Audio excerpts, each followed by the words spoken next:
So this is my response video to my second reflection of my second week of placement, and I just got a lot of questions back from my TA asking about the specifics of like the really intense situation that happened with clarinetist and basically my feelings towards the entire teaching side of that and the more conflicting parts that happened that day. So the first chunk of stuff I can start talking about is this comment that my TA made, saying that it's interesting that you spoke about hiding your emotions from the students, yet when the flautist noticed you needed help, you recognized the importance of responding to each other's needs, working in both directions. Since your reflection led you to think about that reciprocity, do you think any differently now about showing emotion to students than you did when entering the building without your sheet music that day? Definitely. I think, first of all, it's that students are able to tell that you're having a bad day regardless of you verbally having to tell them. So even though obviously I didn't say anything to him, he kind of clued in that maybe she needs a little extra help, or she's flustered, so I might as well let her borrow my music. I think they're more forgiving than we think. And I guess that's something easy to forget when you're a first time teacher or like a first time person, a first time volunteer or something, that students can be very forgiving, especially when they respect you and you respect them, and you all get along on and have like a mutual level of understanding that they kind of know when things are up, and they're obviously willing to help out as much as they can. And I think sometimes those thoughts are clouded by the kids who don't really help out and the kids who don't really do much for us, or the ones that give us a harder time. So when you do have nicer kids, I feel like that can sometimes overshadow it, and you might just not think of it right away. But yeah, that has to do with that. I think kids are just much more forgiving than we think. So even if we do make a mistake or we mess up or we're having a hard time, like ultimately they will be there for us because they want the best for us, the same way we want the best for them.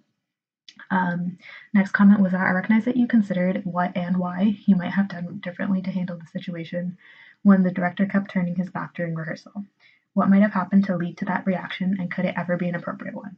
I've talked about this scenario with multiple other people. I told other professors who aren't even in music about this. Like, I thought it was such a weird situation to happen, and such something that I've just never been exposed to and never have had it happen in my life before.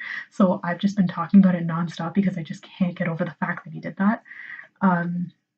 But I think I don't really know how much there was for me to have done. Like, I just kind of sat there because I don't know if how he views student volunteers when we're sitting with a group of kids. Like, I don't know if he views us as the same as them, or if he still wants us to help out when sitting in that position. Because again, when I tried to help the clarinetist, that didn't really work out. So I think I just assumed that maybe I should just stay put because like he's leading the entire ensemble instead of us doing mini sectionals where we get to lead.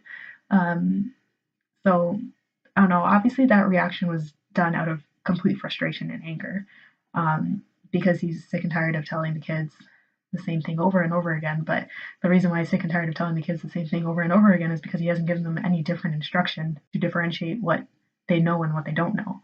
So at the end of the day, he's not really gaining any ground because they still don't understand what they're doing wrong. They're just watching him get mad. And I think there are ways that that can be appropriate and effective. If you're working with older kids, these kids are so young that him walking away like that is just another. I feel like they're going to look at it as the same way as immaturity, like the same way they can act towards their parents. And like, because even as a parent, I don't think my parents had ever gotten so frustrated with me that they just walked away from me, like completely turned their back and walked away. Because I feel like that also signals that I think it just shows like some sort of power imbalance, sorry, that he's above them, because he has the ability to walk away when he gets frustrated, but they have to stay put, watch him get mad, and come back. And I don't know, I found it a little bit immature because you turning your back on them is like showing them that I'm not here for you and I don't want to help you anymore, right? Like, that's kind of the image that I got. Whereas if you keep yourself open to them, especially when you're conducting and teaching, with your arms out wide or just like facing them like head on, it's showing them more of a sign of that I'm here for you and I want you to listen to me the same way that I'm listening to you, and like making eye contact to show them that you're actually there and listening versus turning around and walking away. Like, I don't think it can work with kids at this age. With an older age group and a much more mature ensemble, I think sure maybe it can work. Like especially if it's like your 10th rehearsal in the concerts next week. Yeah, I would justify getting mad, putting my baton down, and walking away. Especially if the same things have been told to the ensemble multiple times in a row, and no one's getting it. Then yes, I would understand because at that age they're able to understand what the concepts are of music and know what to do in specific spots, and they should already have multiple things written down on their paper, like on their sheet music that they've been told in previous weeks. Therefore, less mistakes should be happening to lead to the director not to be as frustrated as they are. So I think that's what I feel about that. It's still something that's like sticking out in my head, and I think about it often. But I just know that I would never want to do that to my kids. Um, the next comment was about the clarinetist. So the episode with clarinetist is obviously loaded. I appreciate that you've thought through the implications of the director's harmful behavior so thoroughly.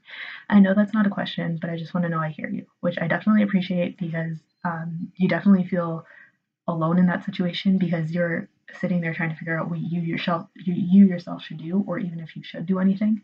Um, so thank you for listening to that.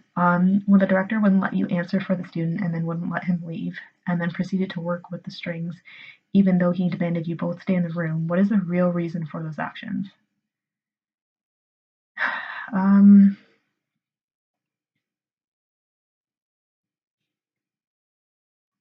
I guess for the first portion of that, the director wouldn't let me answer for the student is probably because he wanted a straight answer out of the student. That's why he should be leaving, or maybe it was questioning why the student even got up to listen to me and to follow me out of the room.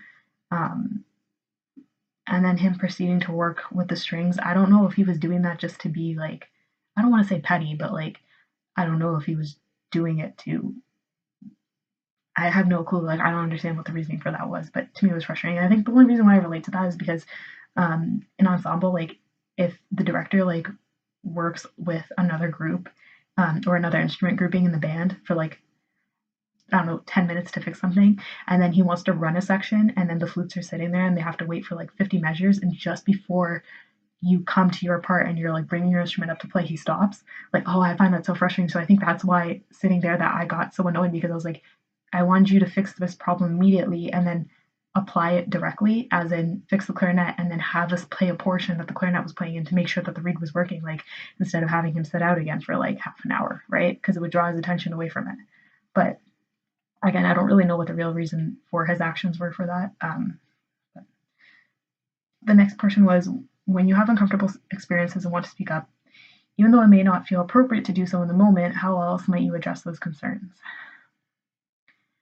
Um, I think what I could have done if I really, really like, I do feel strongly about it, but I think there's still a part of me that doesn't really want to talk to him and confront him because I'm still trying to figure this whole system out. Um, I don't know. I could have possibly written an email to him or told him or like asked him for a couple of minutes at the end of the rehearsal and just kind of asked why he was doing the things that he had done that day. But I do feel like it's important, but then another portion of me is like, he might just be stuck in this routine because he's been teaching for so long that maybe this is just how he is. And I feel like people have probably said things to him before, but so I don't know. Like I'm still wanting to speak up, but at the same time holding back because I kind of just want to get through it because it's not my classroom. It's not my teaching environment. It's someone else's. So I'd feel like maybe I was overstepping if I were to say something to him about something that he was doing, because it might be a thing of him thinking that, well, what does she know? She's only 21 and she's only finishing her undergrad. Like she knows nothing about education. Um, so again, it could be a power thing there, but I definitely do want to become more confident with speaking up because it's going to apply to multiple aspects of my life, including other job experience and including other jobs in like in the career and in the field. But I didn't really think too much about what like anything further about the fact that I just really didn't want to bring that up to him. But yeah, I think those are all my thoughts about my second response.